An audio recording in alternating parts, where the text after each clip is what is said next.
Hey everybody, Russell here from Redbeard's Outdoor Adventures, and I'm gonna kind of go over a lot of the gear that I use and I pack around the majority of the time. First I'll just start out with like clothes and, well, not clothes, but just small clothes. I always take 2 pairs of gloves. Early bow season, when it starts to get chilly, I just have these light ones. Then it gets colder, I get into these, and just for rifle, I just double up them both. And then I call this my kangaroo pouch. If you ain't got one, get one, because it is freaking amazing.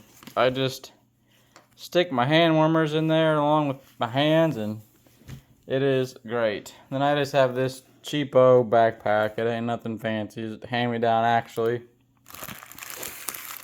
And then gear wise,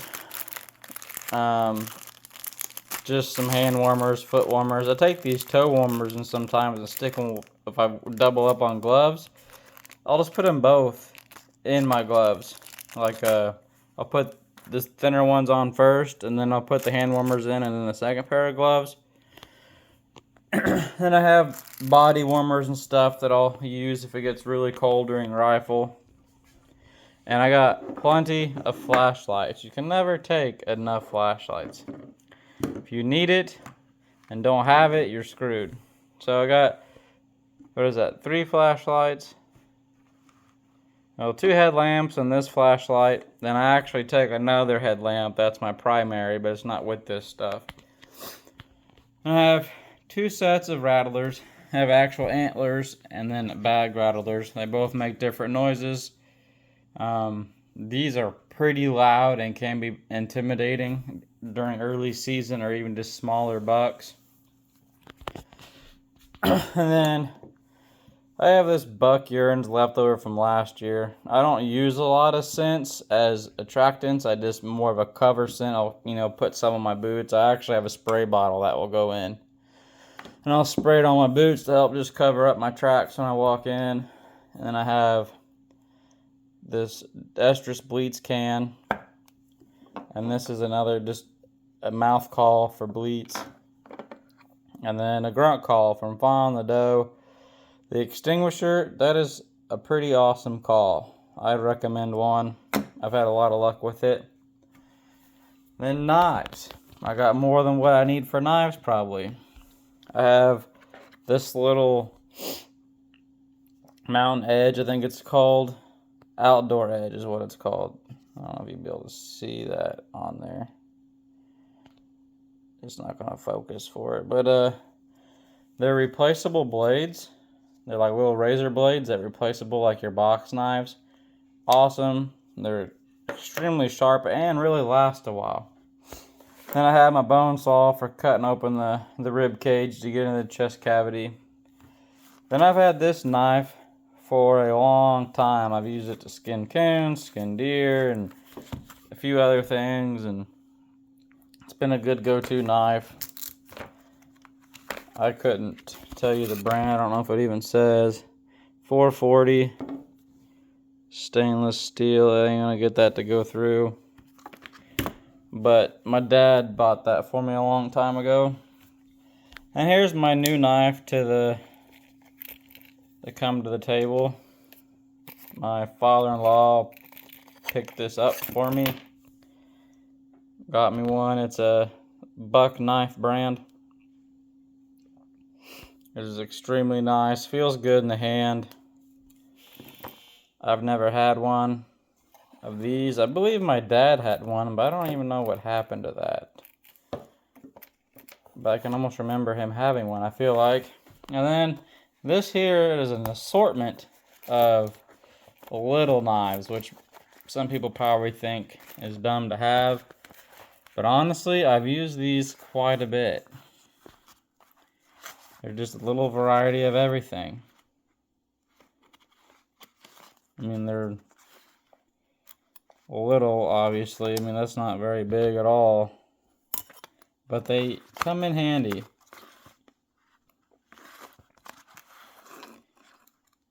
I've never used that one. That's one I have not used. But I've used that one. and these two, for sure. I don't remember about the others. But, you know, it just rolls right up. And they clip together. You know, if you want to carry less gear and don't want to, you know, have these big knives on you for whatever reason, need less weight, you know, I recommend something like that. And then here's my rangefinder. Now I use it for pretty much binoculars too. It doesn't have a great zoom on it. It just, you know, it's fixed on whatever it's at. I think it's ×3 or ×4. I don't remember. A Simmons. It's been a great rangefinder. Had it for a few years now. But you know, when you're in deep brush, you can't have nothing too strong a magnification, because then all you do is see brush. You can't see through the brush. And also, I have these scent killers for my clothes. I've used this one here a lot, and I like it. But I picked both of these up at Walmart, I think. They were like just a few dollars a jug, a spray bottle. So I bought me some, my father-in-law some, just to have, because they were cheap, like stupid cheap compared to normal prices. I think they're about $10 or $12 a thing, and I got them for like $4 or $5. And here's some more clothes I wear.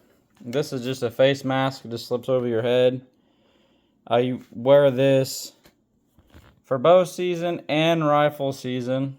And, you know, during bow season, I wear a hat with it a lot.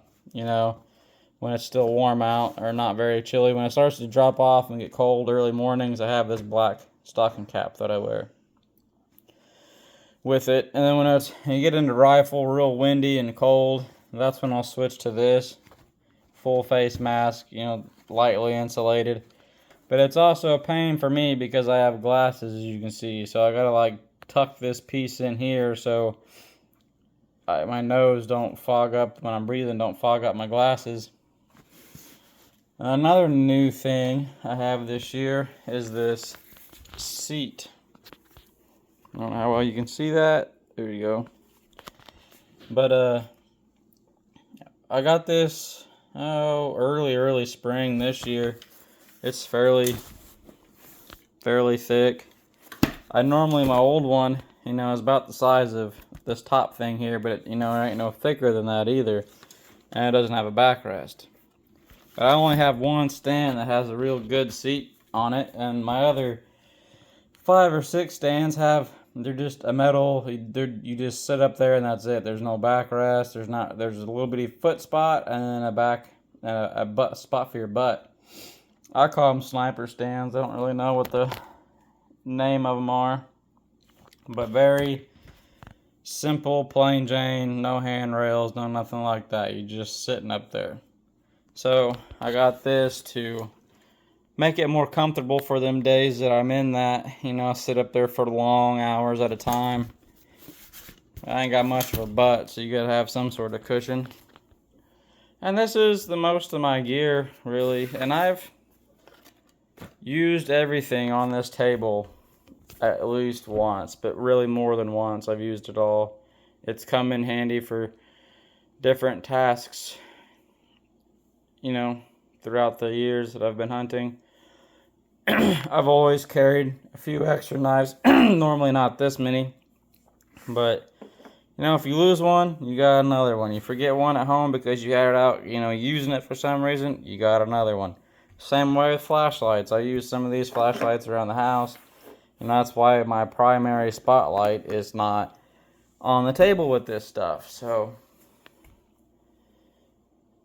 you know, it all comes in handy. Like I said, if you need it and don't have it, you're screwed. Always pack extra. And that's really about it. That's all I got for now. This is my simple gear. I just sit in a stand all day. I don't get out and like spot and stock or nothing like that. I have a little bit, or I've just sat on the ground in certain spots where I don't have a stand. And it looks like a lot, but it's really not that bad. The pack's not that heavy. A lot of this stuff don't weigh a lot. I mean, it does add up, but what gets me the most is when I pack the snacks in there. You know, what the most important part is. Snacks, some sweets, I take peanut butter sandwiches most of the time because you don't have to keep those cold or nothing. They ain't gonna go bad on you. Simple to take. The only bad thing about those, you gotta have something to drink with them. But that's really about it. If you have any questions or want to suggest any things that I should have, let me know. If you have any questions about the stuff I have, I can do more of a deeper review on it. I know this, I got this off of Amazon, I know for sure. These lights were actually a Christmas gift. I don't know, probably just Walmart or Orscheln, something like that. I bet you Walmart, being Ozark Trail. And the neat thing about these little guys, they have a different light settings and then a red light. And they blink also, so. But that's really all I got. Not a whole lot, not very informational, but this is just, if you guys starting up, want to see something, you know, we need some ideas, this is, you know, just a good basic stuff. And you don't have to pack nowhere near as much of this, you know, a couple knives, couple flashlights, whatever. I don't pack that spray with me, it just stays in the truck. But I spray my clothes way before I even go out and whatnot. But I take a bottle with me for the road because you just never know. Alright guys, thank you for watching. If you have any comments or questions, just hit me up. I'll answer back as soon as I can. Thank you.